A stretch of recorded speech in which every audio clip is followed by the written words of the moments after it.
Hi, everyone. Happy 2025. Joseph Lavoie here. I am still doing some final touches on some changes I'll be bringing about here to this podcast feed, as well as some new projects I'm undertaking.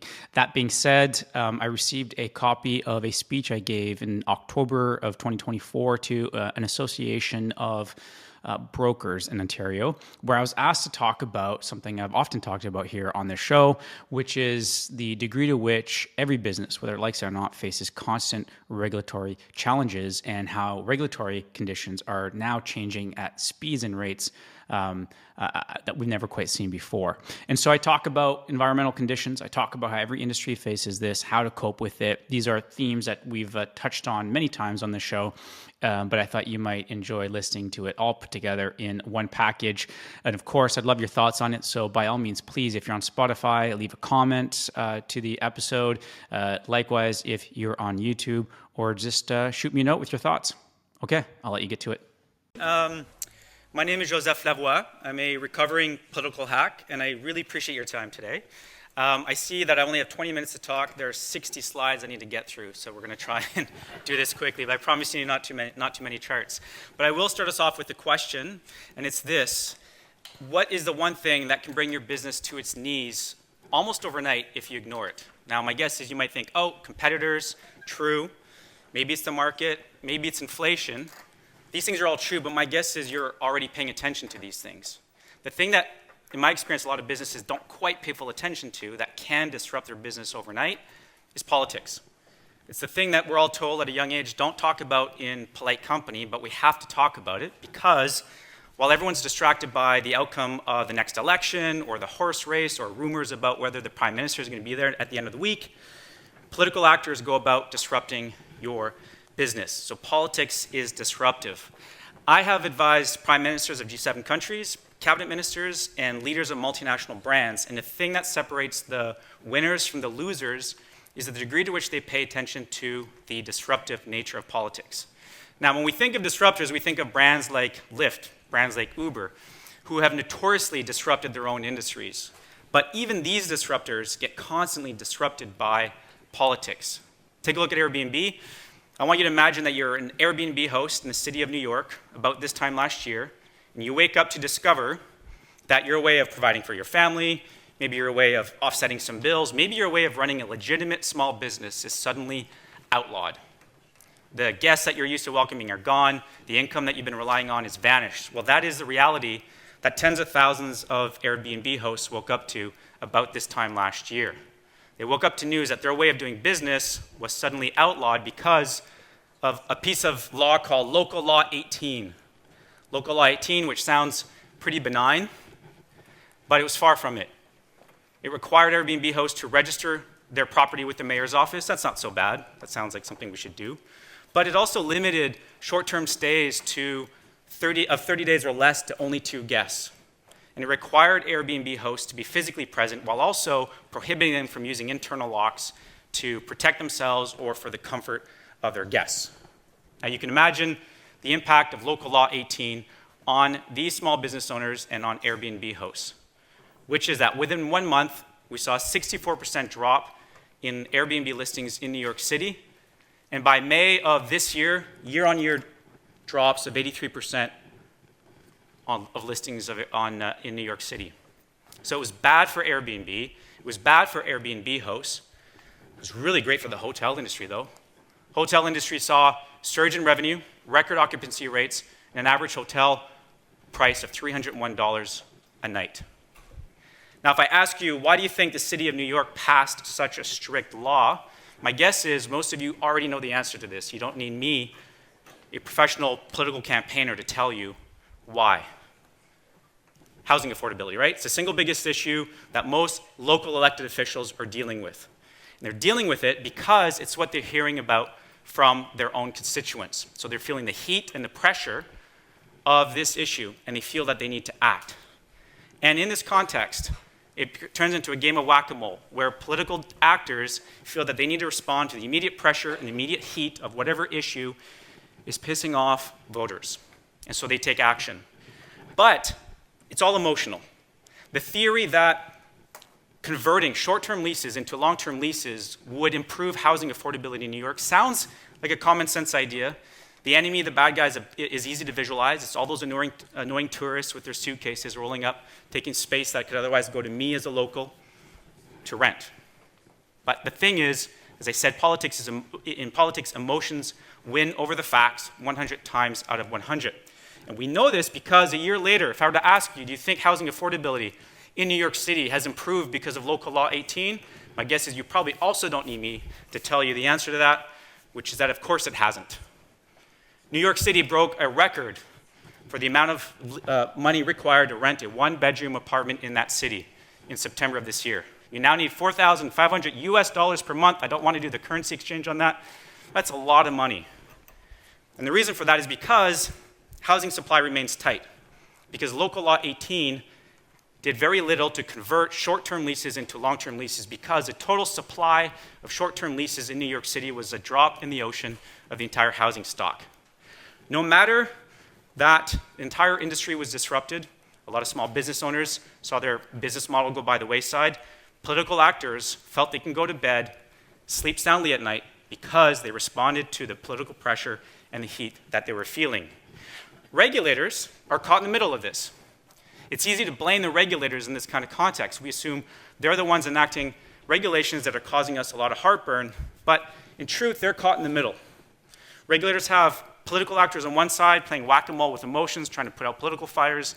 They got us in the industry on the other side, telling them to be reasonable with how they implement and apply and execute on the regulatory changes that they've been asked to execute on by the duly elected officials. And so it becomes a thankless task. But we also are seeing regulations on the rise because every government, whether it's democratic, whether it's plutocratic, whether it's communist, regulates what matters to its citizens. So whether it's healthcare, transportation, building codes, patio licensing, if it matters to citizens, it gets regulated. And so if we are in business, we're in the business of politics because every single industry faces more regulation. So much so that a global survey of compliance professionals surfaced that this is the single biggest issue that compliance professionals are dealing with right now, a constant growth and increase in their regulatory frameworks that they have to respond to. And that is because of growing tensions on the geopolitical side, as well as growing developments in technology. And so there's so much volume being thrown at both regulators and compliance professionals. And what we're seeing is that regulations are on the rise. And the sad news, I'm sorry to say, is that, at least in Canada, small business owners are the ones who bear the biggest brunt of this. It costs the average small business owner 5 times more to be compliant with changing regulations than it costs a larger firm.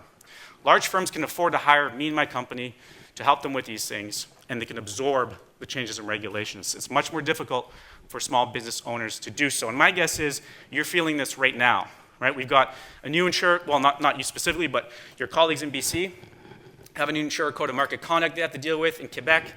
We have a new incentive management guideline in New Brunswick, licensing requirements. We're seeing, of course, right here in this year's budget, you're feeling this right now, the effects of changes in auto insurance is going to have a direct impact on your business. And then we've got the regulatory bodies looking at ways in which brokers are compensated, which can have a direct impact on your take-home pay. And then, of course, with climate change risk around us, I sometimes wonder if I come back into this room in a couple years from now, I won't be speaking to brokers, but maybe engineers, because of what you're asked to do to be compliant with some of these new changes. So I know that you are feeling this very much right now, but I'm here to tell you, you're not alone. Every single industry is facing more regulation. And the reason for this is because governments are becoming more interventionist. And they're becoming more interventionist because politics has become more populist. And so regulators are caught in the middle.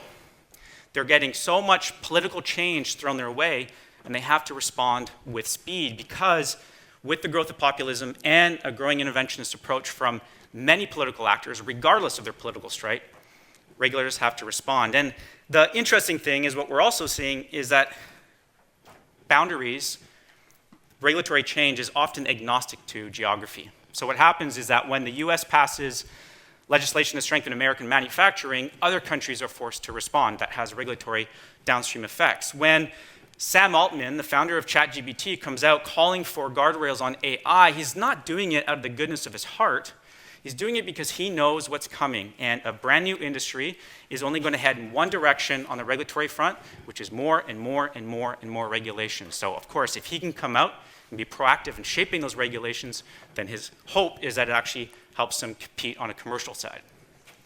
We also know that when geopolitical tensions flare between the US and China, we feel the after effects, and that gives permission for the Minister of Finance to amend legislation to give, the federal government permission to give the Minister of Finance powers to counter interference. And so we are discovering that borders are no longer there to resist changing regulatory environments, and political actors feel that they need to respond with speed because they're feeling a lot more pressure.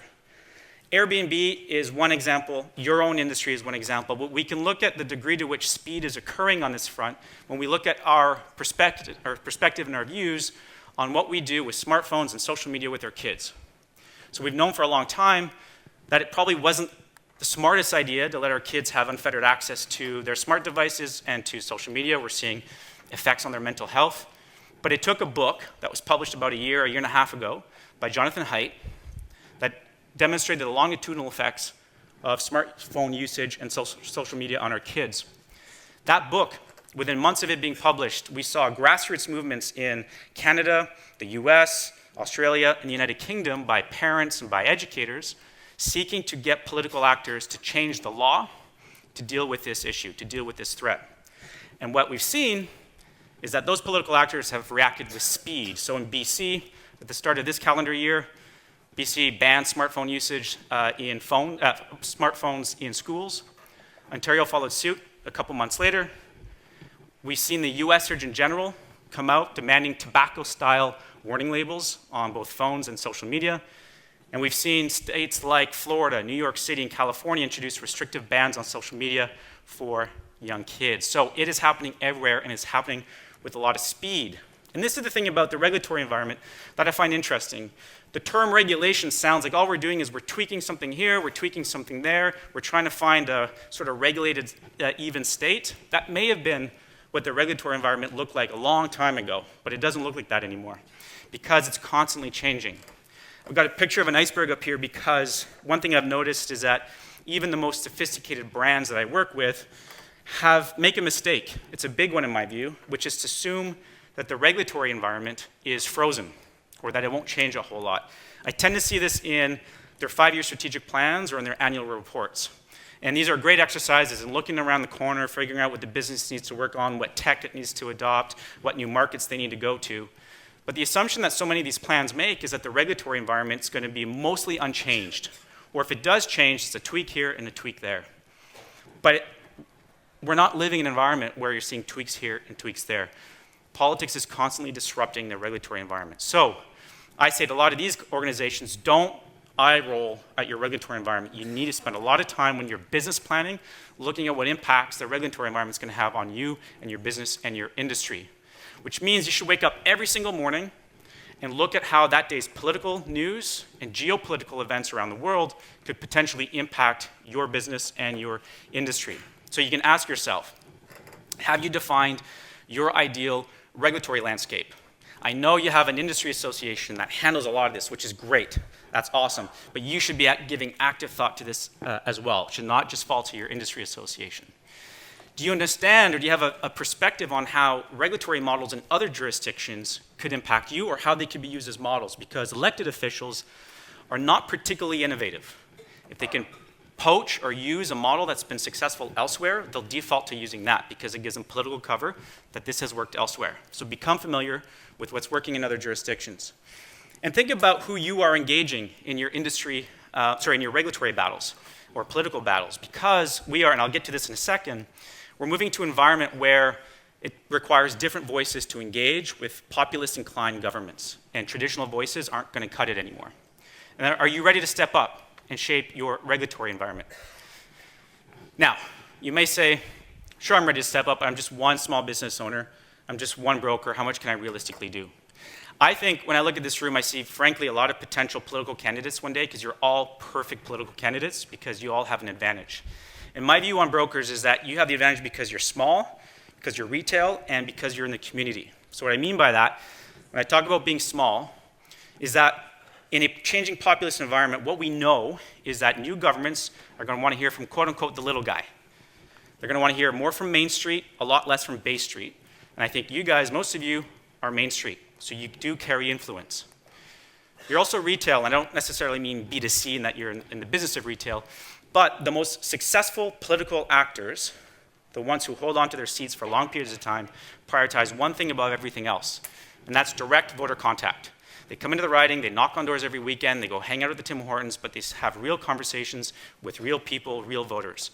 Well, as far as I can tell, you're doing the exact same thing with your clients. So start to think about your clients and your customers as voters, and suddenly you're going to realize you're on even keel, on an even playing field with political actors. So you're small, you're retail, and you're in the community. I know many of you sponsor sports teams, you coach, you volunteer. This means you carry social standing in your own community. And elected officials need to have as allies social community leaders. They need, so we talked about voters being, if you think of voters as grassroots, they also need grass tops support. And if you are active in the community and you're a community leader, they're going to want to and they're going to have to spend time with you. So that means you carry a lot of influence. The question is, are you putting it to use? So an action plan to think about, as I see the clock kicking down on me, is look at ways to stay engaged with the IBAO. I'm preaching to the choir here. You're all here today, so I probably don't need to tell you that. But look at joining association committees. Next year, consider whether you want to participate on the board of the directors. Understand what messaging the IBAO has invested a considerable amount of time preparing for you on difficult political or regulatory issues. But more importantly, and the most important one, is to look at ways to show up in person. So when there's a next advocacy day at Queen's Park, are you going to go and attend? Because the thing that elected officials care most about and who they'll respect the most on the other side of the table is someone who's prepared to do the same shoe leather work that they do day in, day out. So retail politics requires showing up, and it requires showing up when you don't really feel like doing it. But if you're showing up, they're going to earn a lot of respect for you. So participate in those, but more importantly, look at putting on your own events in your own communities.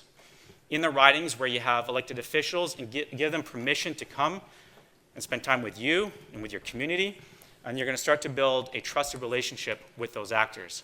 The biggest one, though, and this is also the most difficult, is to recognize that in a populist environment, new governments are going to want to hear from voters. They'll use the term consumers. You can think of them as your clients. But they're going to want to see proof that your clients care about you and the regulatory framework that you want. So you're going to have to find a way to engage them in the political process and get them to apply pressure as is appropriate in a transparent and accountable way to elected officials. And so the last thing I'll say is if this topic interests you, if you don't know where to start, I recommend a couple podcasts and books where you can stay abreast of latest political news. So Peter Zahan does every day. It's a 5-minute podcast, and he gives you an update on what's occurring in China and the Philippines, this or that, so you can get a sense of what's occurring around the world. I've got 2 books that touch on these themes. And if you can ignore the really thick British accents and the rest is politics podcast, they actually do cover a lot of global issues. And of course, I got my own podcast, Business is Politics, where I talk a lot about these themes. My parting call to action for you, though, would be this. Don't make the mistake a lot of big brands do, which is to assume that the regulatory environment is going to remain static. When you work on your next business plan, whether it's this year or next year, have a whole carve-out in that plan for this, what the next year looks like, the next 5, and what the 10 may look like for you from both a political risk perspective and a regulatory risk perspective. And I think if you do that, you'll discover that while business is politics, unknowingly so, you can still be successful in that environment. We are in an attention-starved, attention-based economy. You've given me 20 minutes today, so I'll end it there, and I'm deeply thankful. Thank you. It was against the law. I worked in on my soul.